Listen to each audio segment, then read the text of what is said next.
Great.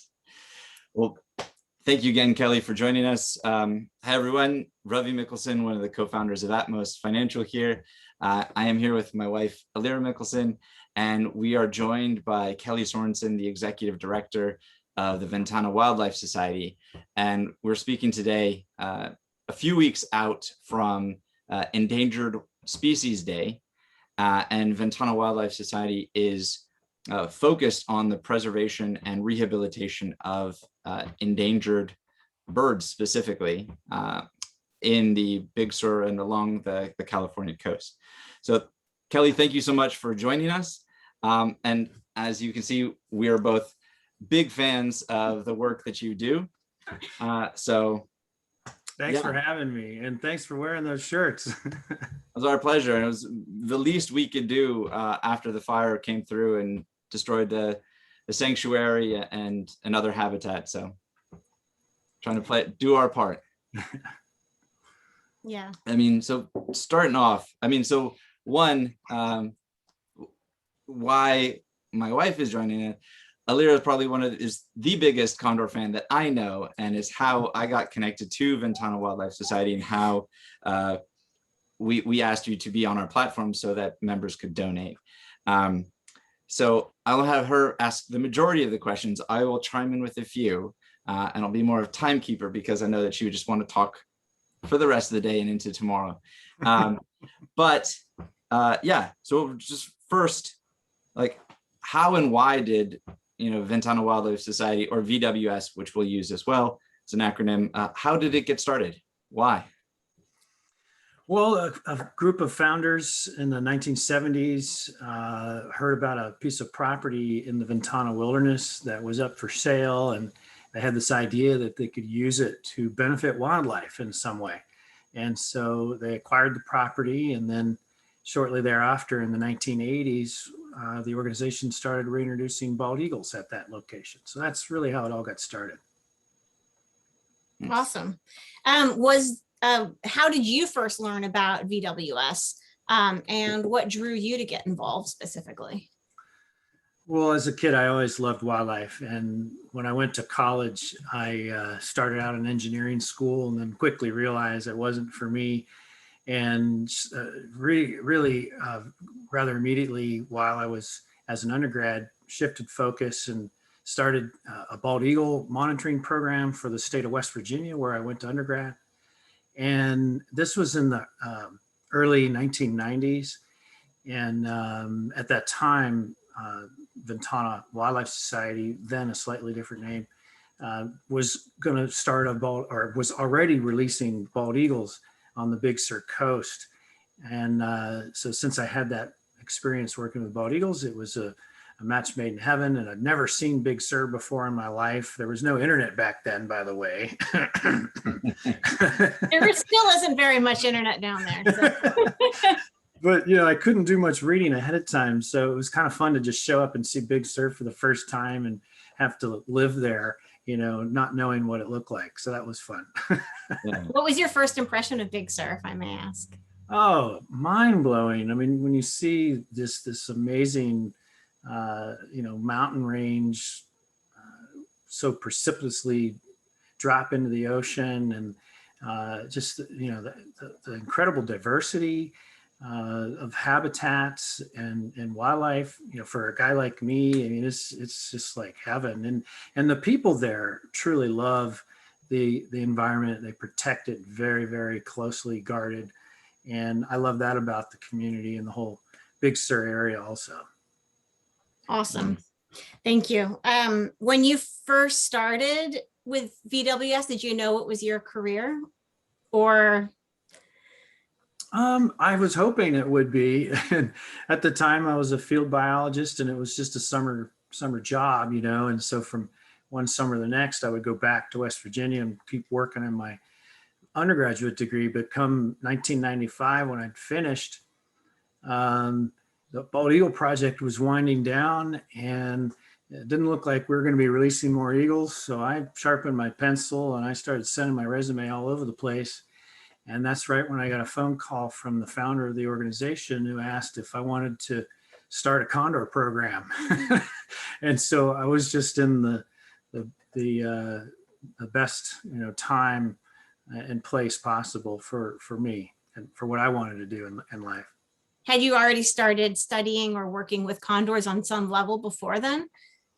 No, but I've done a great deal of work with reintroduction and mostly raptors. In West Virginia, worked with a dozen or so different species, trying to hone the techniques of releasing orphans back to the wild. And really, orphans and captive bred birds are much the same. And Right. by the way, the seed source of where we get our condors for release. And so there was a very similar, connection there. Awesome. When was there a time when the job became more than a job and became a passion, or like a calling, so to speak? Or I think the passion was always there, but it definitely grew as time went on. Not only for the species, but just the I guess the nonprofit framework, if you will, or the right. the organizational side of things, is because I have to, I need to focus on that, and I enjoy focusing on that. So it's not just the passion for the species, it's also passion for the organization to make sure that Right. it's successful, because I'm not going to be around forever, and I want the organization to be. Yeah. Well, that leads me to my next question, which is, what's your favorite part about leading and working with VWS as a nonprofit? And I love creating opportunity for others, because when I was in my early 20s and I was trying to follow my passion, if I didn't have this little raptor rehab center in West Virginia, if I didn't have an opportunity to work for the state of West Virginia to reintroduce peregrine falcons, if I wasn't entrusted with that opportunity to do a statewide monitoring for bald eagles, I never would have gotten to where I am now. And it's those opportunities, those volunteer opportunities that are really critical oftentimes in people's lives. And, at that time, there weren't very many jobs. It was a very difficult career to get into. There just wasn't nearly as many jobs as there are today. So, I like creating opportunity for others because I had an opportunity, and I want more people to be involved in this. Yeah. I love that. Go ahead. So jumping on that, what are some of the opportunities Yeah. that are available for people to help out the org, besides donating, of course? Well, field biologists, we have a small team of field biologists that are out there working every day, keeping track of where the birds are going, helping with trapping and transmitter replacements and those wing tags and all that data that needs to be kept track of and analyzed. And then we get together, and our team of senior biologists write peer-reviewed papers for publication, and that helps steer and guide the strategies and making sure that we get the job done as soon as possible. And there's also other jobs. There's communication jobs, in fundraising, communication. We have an office manager. We've grown quite a bit from the time when it was just a seasonal operation and me and a handful of guys trying to do the work. Right. Yeah. Are there opportunities to support the field biologists as an afternoon or weekend activity? As to follow them around out as a citizen scientist, carry bags? Oh boy, I wish. Yeah. We've done some things similar to that. It's sort of an internship type program. But no, sorry, Robbie, we don't do that. But we are finding ways for people to get involved. It's kind of challenging in the field unless you live locally. In this case, you do. So a lot of our focus is how can we keep people engaged around the world, and that's why we've been, glad to work with explore.org to get those streaming cameras, and why we've been really enjoying having monthly Zoom chats and that sort of thing to keep donors and supporters engaged. Well, with your mention of increased opportunities for biologists, and as well as these other roles that have opened up, plus it sounds a little bit like the internet and social media has also expanded, the reach of VWS. What has been the biggest change that you've seen in the nonprofit world since the time you first started there? Overall, the nonprofit world? Well, yes, and then more specifically, the VWS nonprofit world. Like, what have been the biggest shifts, both positive or negative, or just changes? Oh, wow. I guess so. Starting with overall nonprofit sector, in the time I've been in it, for 25 years or so, it really seems like a much more not tight regulation. I don't know what the right terminology is, but like, for example, in 2004, there was the Nonprofit Integrity Act, and there's been a number of other things that have been adopted over the years that really make nonprofit accounting very challenging. We're expected to keep track all the way down to the dollar of how much we've spent for every amount of money that's given to us with the restriction. And so imagine having 30 of those, and you have to keep track of all of them. And meanwhile, you have all these other rules that you have to follow. And, so most people don't realize just how complicated nonprofit accounting is, as an example. And that has changed dramatically in the time that I've been involved. In part too, because the organization has become more sophisticated, but also because of changing regulations. Yeah. The part B to that, the organization, I think really, if you think about nonprofits having gone through 3 typical stages, there's the founding stage where it's all a group of volunteers and nobody's paid, and they all have this ideal and they're trying to get it going, right? And then you have kind of this intermediate stage where there's starting to be staff, and there's starting to be more developed procedures and so forth. And then finally you get to the third phase where you're institutionalized, they say. I don't know if it's the right word, but you're professional. That's how I look at it. You have a polished organization. And I guess that's where I'm most proud, because I've taken it from that little seasonal outfit that, barely had a working vehicle to what it is today, which is a much more stable organization that has full-time jobs for a small group of people. And that's what I'm proud of. Yeah. With the growth of social media and VWS's, presence in social media, have you found greater engagement globally then, and increased awareness outside of, California and or endangered species advocates? Absolutely. We have supporters in every state in the union, and about a dozen countries around the world, mostly English-speaking countries. So there's definitely a very broad appeal. There's no doubt about it. And there's been a definite, explosion in the last year, and maybe in part because of COVID and people being indoors more and stuck to Zoom more. But maybe just also because we've been doing this long enough and getting the word out and have great partners that, that it's all kind of coming together. I think that's also part of it too. Yeah, even back in 2013 during our courtship, she would send me the live condor cam. She's like, "Oh, look what they're doing." I'm like, "They're just sitting." Like, no, but look how they're sitting. It's like, yeah. High drama on the condor cam, especially around the swimming hole. Yeah.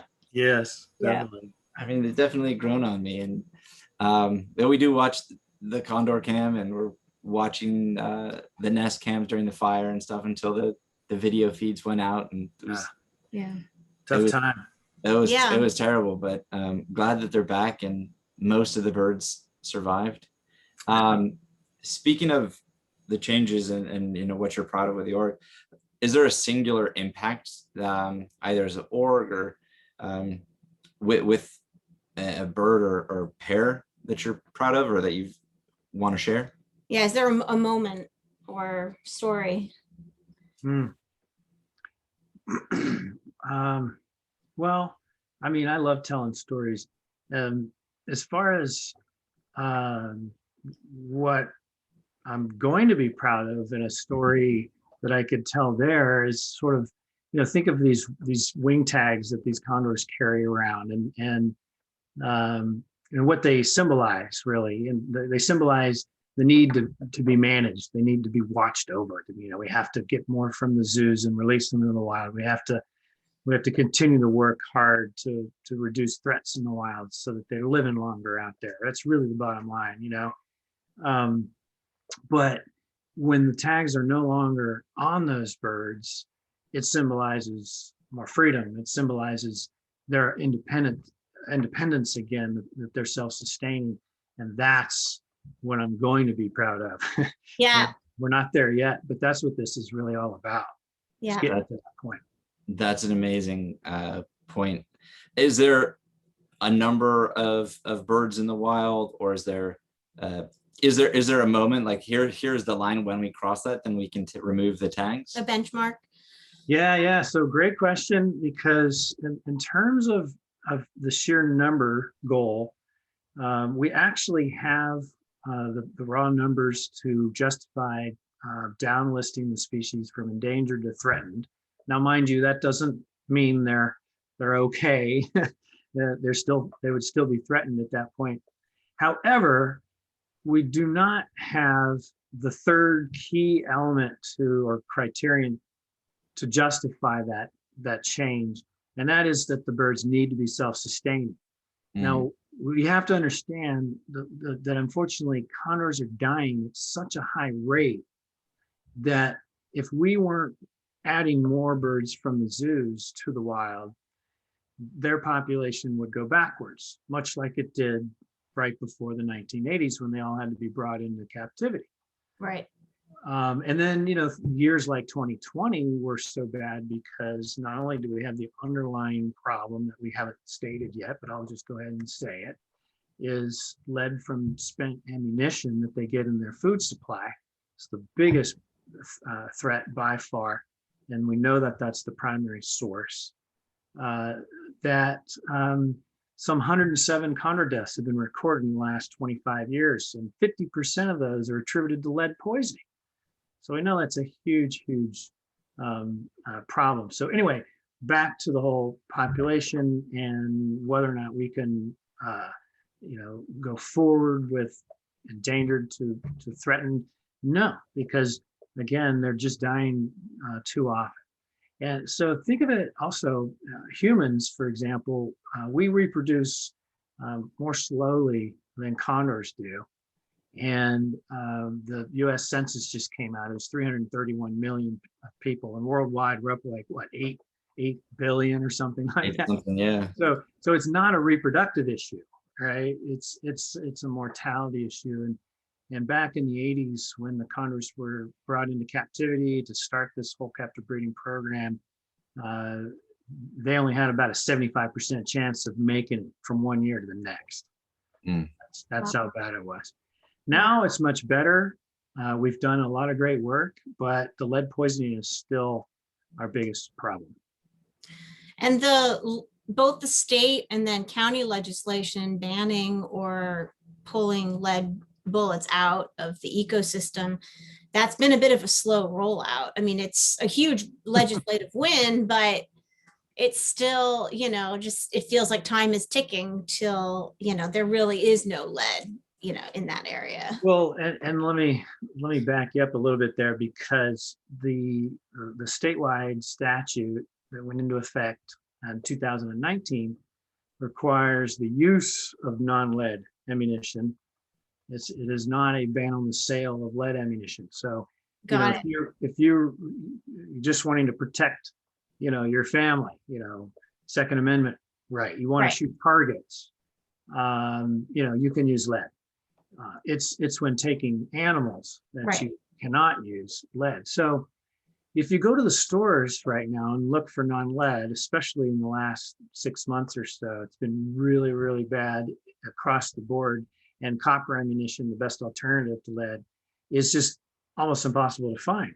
Right. So even if you were completely convinced that you should switch and you want to switch to a non-lead ammunition, you may not be able to, because you can't find it in your local store. And last year or 19 also, the Safety for All Act was passed, which which prohibits the purchase of ammunition online. So you have to go to your local store, and then the local store doesn't have it. Right. So that's why the rollout, as you say, Yeah. has been slow. It's all in the market.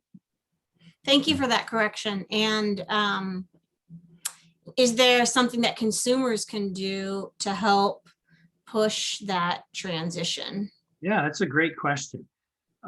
Just go to your local store and ask for it. Mhm. Tell them that you'd really like to buy it in their store, and if they're not willing to do that, you'll go somewhere else. Right. What we're trying to do is help people to make the switch, and we're even providing free copper ammunition to the extent that we can. Obviously, we can't provide enough. You can't find it. And yeah, especially if we can't find it, right? So it really needs to start with increasing the demand for it, and I think that will, in the long run, eventually the market will catch up. Yeah, I mean, I think just the health effects alone for the hunters, if they're hunting for their family, that they're going to want to use fully jacketed ammunition to protect themselves. So, well, it is possible. I don't know if any clear papers have shown clinical level effects, but it's been shown that it's possible to ingest lead. And yeah, absolutely. I mean, why would you take that chance with your yourself or your family? But from our standpoint, because we're not health experts or wildlife experts, we're just trying to appeal to the hunter and the rancher that wants to do the right thing for the environment, for other wildlife. It's not just condors, there's eagles, there's lots of other animals that would benefit from this. And a lot of people are willing to, they just can't find it. Yeah. So it would help for consumers to help put pressure on the supply chain to produce more of that. Show the demand. Yeah. From the beginning, at least from the knowledge that I have about VWS, it sounds like there's been a huge collaborative effort in general in each step of the way as VWS has grown, or when they, started, and then as they've grown, whether it's just the collaboration across the different zoos, with VWS, with county regulations and officials, with, state agencies, federal agencies, et cetera.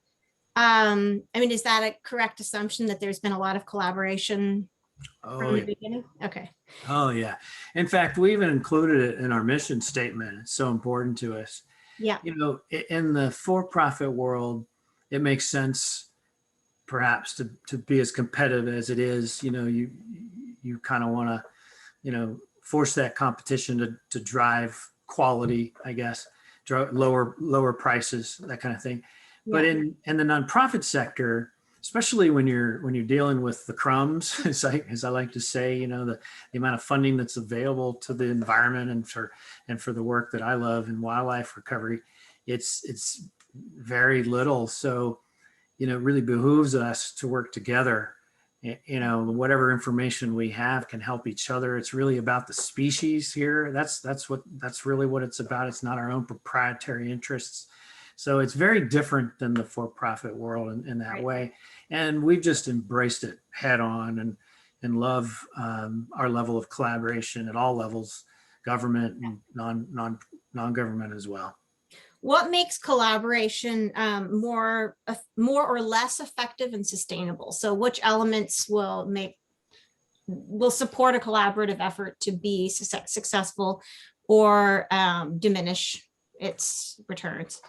It has to be a good fit from the get-go. That's what it's really all about. If just something about it just doesn't seem right, one party's benefiting more than the other, puts one party in an awkward position, for example, those are the things you want to avoid. But I mean, if both sides are saying, yeah, this is great, we both win and we're both comfortable, let's move forward. So, to me, it's all about fit. If it's not a good fit, there's no sense collaborating. If there's no end goal in mind, this doesn't get us closer to some key strategy, well, then maybe it would be an interesting collaboration, but maybe it's not the most important one. So you have to also think about prioritizing too. Yeah. It sounds like sort of the ideal of for-profit activities, as well as aligning the incentives of both or multiple parties. And I think that's what what we at ATMOS are trying to do on the banking side, but also the B labs, all the different B Corp companies, really trying to show that business can be a force for good as well. Mhm. And I think it's one of the things why we want to work with nonprofits like VWS is say, hey, we can help out, we can help be a force multiplier and help you raise more money and help people learn more about the great work that all the orgs are doing. Yeah, both actively and passively with their money. Exactly. What do you see as both the short and long-term future collaborative efforts for VWS? Well, one of the new collaborations I'm excited about is with the Yurok tribe and Redwood National Park. They're going to be releasing condors up there this year, and we've been helping them, as part of a memorandum of understanding, and also sending people on the ground and helping, pick out the location of the pen and giving tips on construction of the pen and, procedures and training, and having their staff come down to Big Sur. We've done that in the past. And so we're really proud of that collaboration and helping them. Again, it's not a competition here. We need to help them to get going so that they can start releasing condors in a whole new area, which is going to be Northern California and eventually Southern Oregon. I'm sure the birds will make their way there. And that's just super exciting, and really look forward to that moving forward. I think another big part of our future in expanding our collaborations will be with zoos, because now that we do have an additional release site out there, we need more birds to release. And so I could see a collaboration where we find ways to increase the number of captive bred condors each year that go out to release sites. And we could play a vital part in that. Right. Is the Redwood National Park, or National Forest, will that be the northernmost site of condors? Yes, that's right. It will be. And so how far was the range originally before the population decreased? Historically, yeah. Historically, they were found from Baja, Mexico, Baja California, Mexico, all the way up into British Columbia, actually, and certainly into Oregon. There's even records of Lewis and Clark spotting them on their famous expedition. So they were mostly found on that Pacific coastal strip, from north to south, big swath. And then depending on how far back you go in time, they were also throughout the Southwest, like in the Grand Canyon area and so on.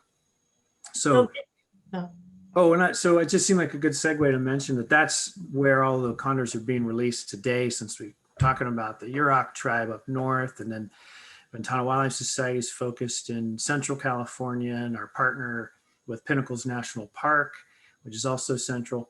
U.S. Fish and Wildlife Service releases condors in Southern California.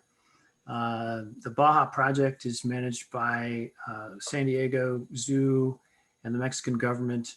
And then the Peregrine Fund releases condors in northern Arizona. So it's a big collaboration. Yeah. Speaking of the collaboration with the tribe, do you see there being more collaborations with indigenous people and in their communities across the western coast? I certainly hope so. One of the things we did this year was just a small token at best, but we really enjoyed working with local indigenous folks or descendants of local indigenous tribes to help us name the condors that were going to be released and have since been released. And that was really a neat project, working with some really neat people, came up with some very unique names. And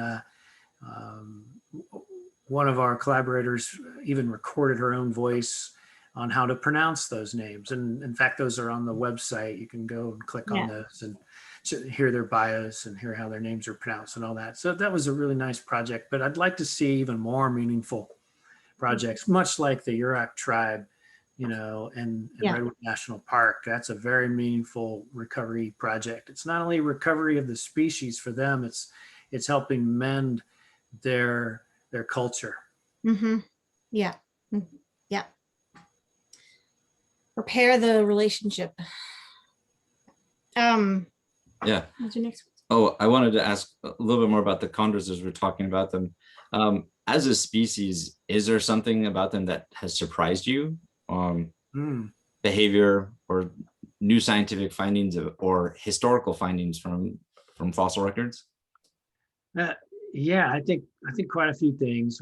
For me, the most significant is just realizing just um, how different these birds are in terms of unique personalities. You know, they're very social, and the level of their how social they are and how gregarious they are, and some cases even working together in trios and nesting situations and things. All those kind of social dynamics were surprising to me, and in a really good way. I actually, as I look back after spending the last 25 years with this project, the people that really fall in love with these birds, they don't do so because of their looks. They do so because of their personalities. Yeah, I can attest to that one. I mean, I fell in love with the idea of them, but it was really then through the access to the cams and watching their everyday, social gatherings, that my appreciation and love for them just grew as well. Yeah. Thanks for that. Yeah, no, thank you. Thank you for making that accessible for all of us. Yeah. So, yeah, do you mind talking a little bit about the fire and sort of the rebuilding of that? Yeah. Like what still needs to, or what's been done and what still needs to be done, and what people can do to contribute to those efforts. Yeah, it seems like there was a pretty fantastic fundraising effort to rebuild the sanctuary. Yeah, so we're excited on that front, at least. I mean, the fire was so devastating. We pretty much lost everything in the sanctuary. Lost 9 birds that were free flying. A 10th bird later found dead. 2 chicks that also died. I mean, just the worst fire incident on record ever. Yeah. That on top of the lead poisoning really made 2020 a horrible year. Actually went backwards in the population. First time since 2013, and only the second time ever in our history. So I didn't want to just gloss that over, but that's where we're coming from, unfortunately. And since then, yeah, we've had a tremendous amount of support. We're really, really excited about that. We've raised $640,000. And at this point, we hope that that's enough. We're not quite sure. We're still at the cleanup phase. Mm-hmm. It's amazing the amount of work that goes into having to do debris cleanup and making sure it's fully clean and not contaminating the water supply and all that kind of stuff. Yeah. But we've got plans written up, and we know where we're going to put those structures, and we know what their dimensions are, and we bought a tractor and started working on the water system. And so we're doing everything we can, and are making good progress. I'm hopeful that we might even be in construction later this year, but it all depends on how quickly the debris cleanup goes, and that's where we are right now. That's what I'm focused on right at this moment. Will there be any major changes to the sanctuary, either the type of buildings or orientation or location? Just slight changes, but all for the better. A little bigger, a little better positioned, a little easier to protect from fire. Just a little bit better all the way around. Well, quite a bit better, actually. We're going to be really proud of what we have up there. And what we had, was aged, but it certainly did the job, and we were proud of it. But on the one hand, it is kind of nice in a way that we get to rebuild, but it's a hassle. I don't think we would want to have to do this, again, that's for sure. Yeah. I mean, so much effort went into setting it up, and then, improving it over the years, and then to start from scratch all over again. That's heartbreaking and a huge endeavor. Yeah. On sort of the loss of condors and the 2 chicks. So we have the one cam going just in case Redwood Queen's new chick starts to pip and hatch. But how many eggs have you found? So it's like, what's the short-term prospects for new chicks coming into the population? Yeah, for this season. Oh yeah, very good actually. We think we have 8 eggs so far, and there might even be 1 or 2 more perhaps. And if, let's say, half of those end up making it to fledging, that's a good year. So, in the long run, we want to see much higher numbers than that, obviously. But as far as our recent past, that is among one of the better years. So reproduction is strong in Central California. We have that going for us. Yeah. Great. It was very heartening to see Redwood. I mean, as devastating as it was for her to lose her mate in the fire, to see her repair and continue on, it just the testament to her resilience and the symbol of the resilience of the species. And then the work that VWS did to, help her through that transition, right?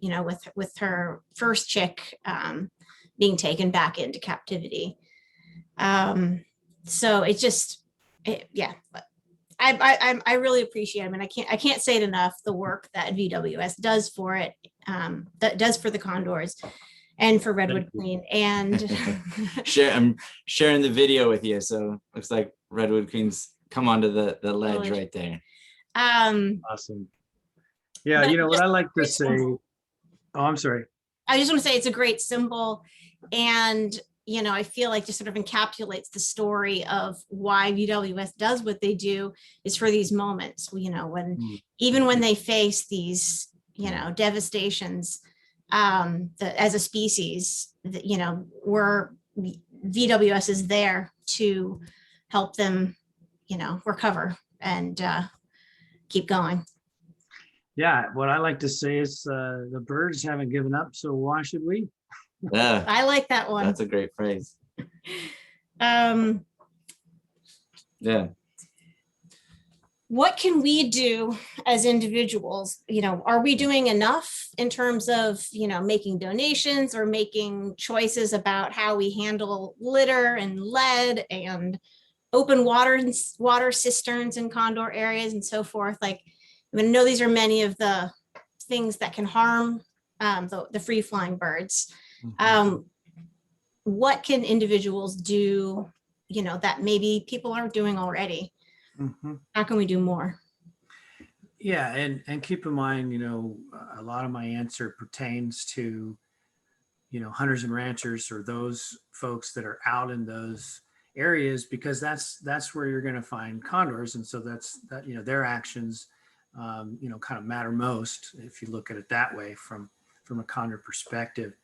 And so, covering water tanks is definitely an important thing that you're required to do by law. But, if the top blows off, in that storm, don't procrastinate, go Right. get it fixed right away, because it's a threat to any bird that's going to maybe try to get in there, and then now you got a contaminated water tank, So just making sure people know that that's a real threat to condors and other wildlife. Yeah. Unfortunately, we've lost birds to that cause. The most important thing, again, is the ammunition issue, especially if you're out there hunting or managing, any animal on the ranch, like ground squirrels or coyotes or anything along those lines. And anybody, no matter where you are, you can be mindful of trash, and even the smallest bits of trash can be problems. In fact, that is the problem for wildlife, what we call micro trash.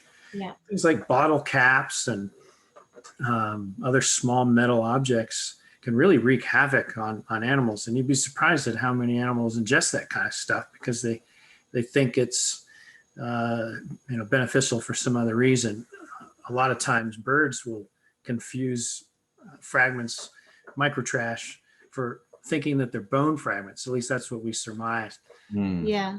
Because these breeding females that are about ready to egg lay go out and look for bone fragments, and we see them ingesting shells, parts of seashells and bone fragments right before egg laying.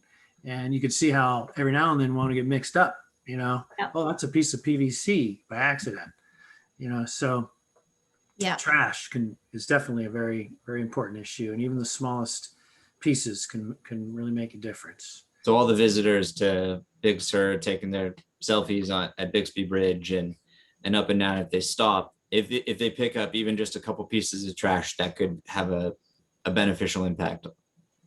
Oh yeah, good point. Or even just not putting out more, but yeah, if they also want to pick up some, hey, that's great. Yeah. Yeah. Okay. Well, that's Okay. yeah, that's an easy thing. I think we'll probably get more more tourists that will see this than hunters and ranchers. Right. Yeah. So ask them first, and then also, if anybody's shopping for ammo, they can go for fully jacketed ammo versus uncovered lead. So. Well, it's so sorry to correct you, Ravi, but it's not a jacketing issue. If it's jacketed, that means it is a lead core and it has a copper jacket. And what I'm talking about are solid copper bullets. Yeah. Okay, they're like 99 point whatever percent copper. Got it. So the condor's digestion will eat through the copper and then through the lead. No. When a copper jacketed lead bullet hits a target, it breaks up into a whole bunch of bits and pieces, and anything that is exposed to the lead is now fair game for poisoning, because that whatever's exposed, that's what's interacting with the stomach acids. Got it. Yeah. That's where the poisoning all starts. It's from those stomach acids entering the nervous system. Thank you, Kelly. Got it. Yeah. Bloodstream and then the nervous system is affected. Yeah. And I mean, it sounds like too, from hearing VWS's reports, there's still so much management that has to be done to bring poison birds in, to give them really extensive treatment to save them and, keep them going. Yeah. So just removing lead in all forms from their ecosystem, as you said, is one of the absolute key parts of them becoming a self-sustaining population.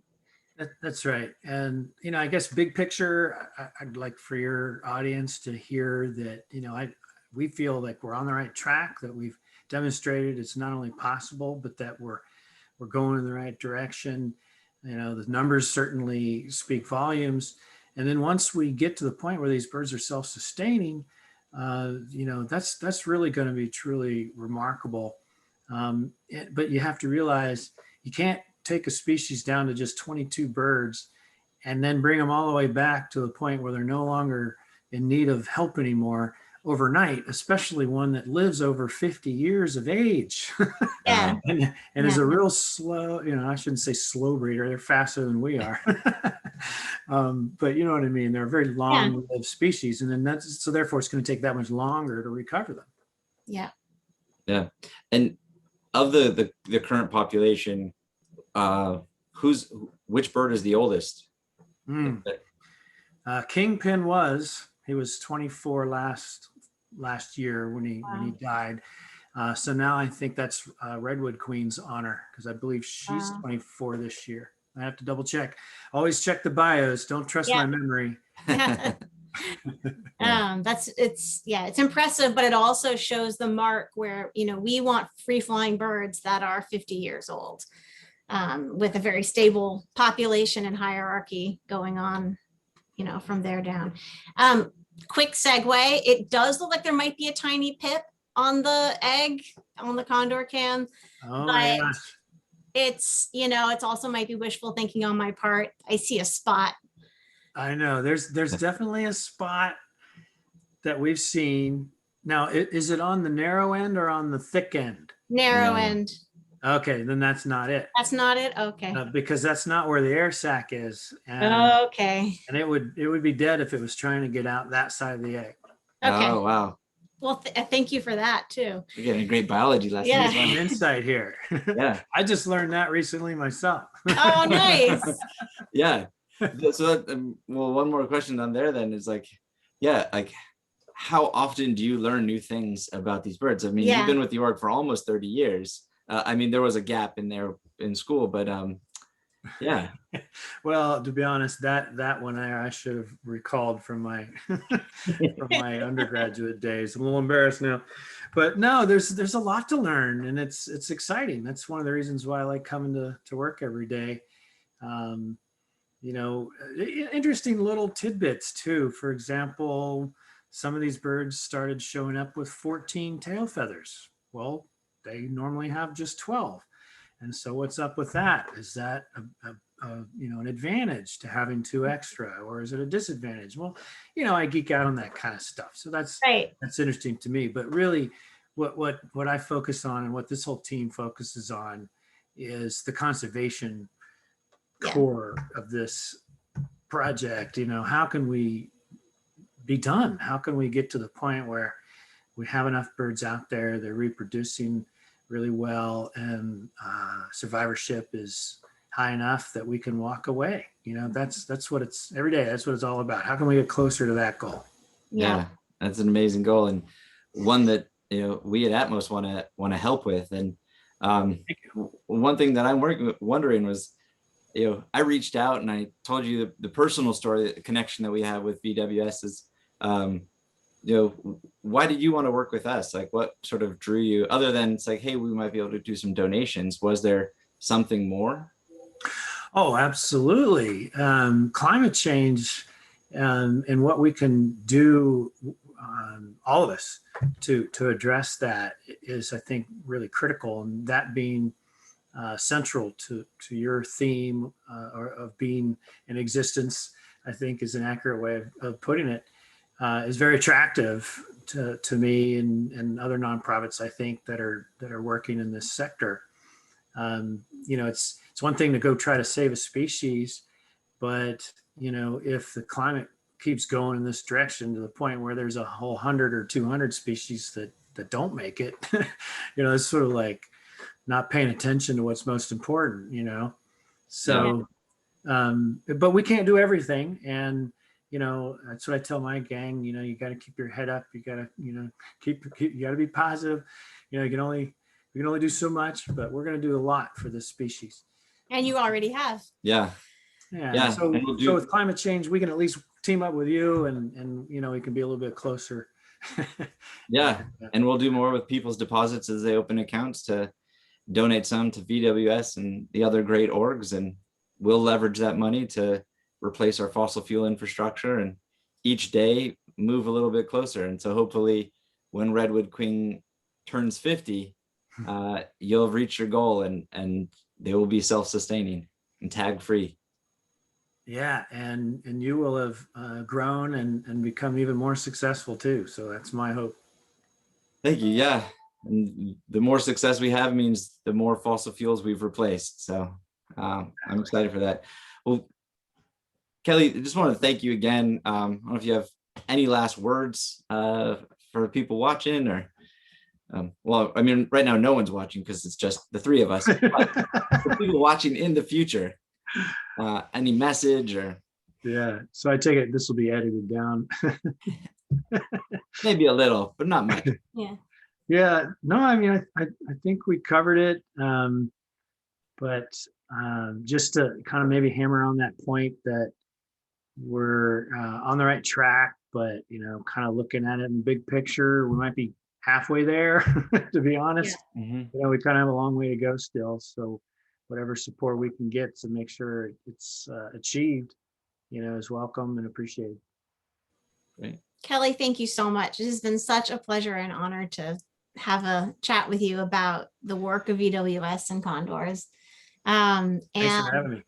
And we're, you know, going to keep fighting right there with you, and hope we'll be in touch again soon. Yeah.